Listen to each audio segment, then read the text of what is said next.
too late to love me. The girl who walked away am a child my parents adopted from an orphanage. They treated me well. Every night before bed I would pray, begging God not to send me back to the orphanage. Then Mum got pregnant with a baby. I hid under my blanket and cried all night, quietly packing the small suitcase I'd arrived with. But they didn't send me away. Instead, they treated me even better. The day my brother was born, Mom held my hand and gently stroked my head. Lily, now you'll have a little brother to keep you company. Dad lifted me above his head, spinning around happily. You're our family's lucky star, the most precious treasure to Mom and Dad. I finally stopped living in constant fear, thinking I'd truly become part of this family. Until that day, when my brother broke my beloved astronaut model. I got so angry that I pushed him.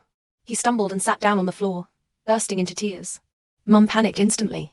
She shoved me aside and pulled my brother into her arms, asking him over and over if he was hurt. Dad rushed over, gripping my shoulders and pinning me against the wall. His eyes were frighteningly red.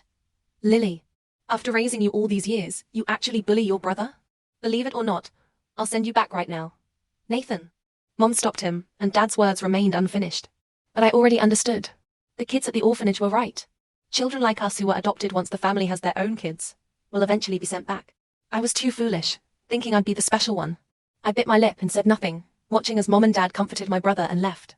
The sound of the door closing was soft, but it landed on my heart like a stone, causing sharp pain. I thought I would cry, but my eyes were dry. Nothing came out. I just stood in the living room for a long time, then returned to my room and dragged out that small suitcase from under the bed.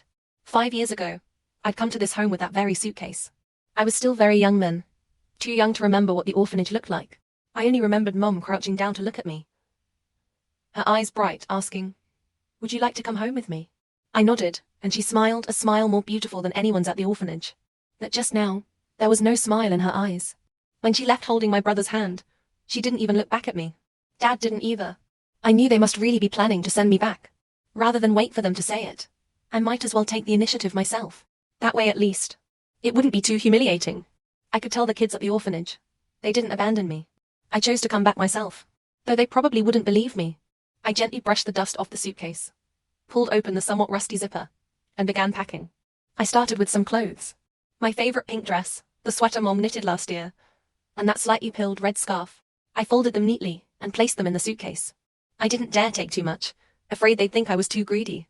Then toys. I hesitated for a long time and finally took only 2 things. A grey stuffed rabbit and a plastic star necklace. The stuffed rabbit was what Mom had tucked into my arms on my first night in this home. She'd said, "Let it sleep with you and you won't be scared."